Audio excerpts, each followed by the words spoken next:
15. Spiritual arson. One of the Bible's strongest statements has to do with speech, with the tongue.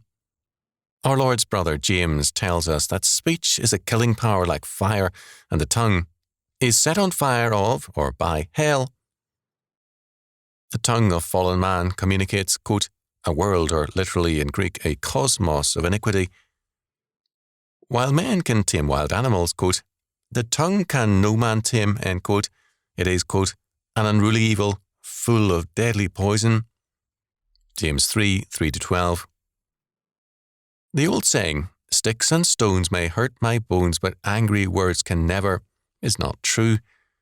More people are hurt by words than by sticks and stones. Too many people who are said to be converted have unconverted tongues. Major and chronic problems in churches arise from hurtful things said.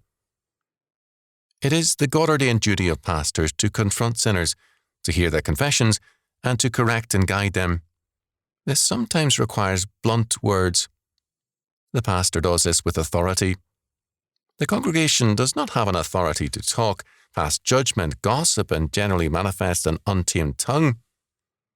Its speech must be governed by the Holy Spirit. James said of speech, the tongue is a little member. Behold how great a matter or wood a little fire kindleth. James is saying that gossiping can be a form of spiritual arson. An arsonist destroys something he has no right to destroy. Instead of being a builder, he is a destroyer. The last thing churches need are arsonists. Don't be one.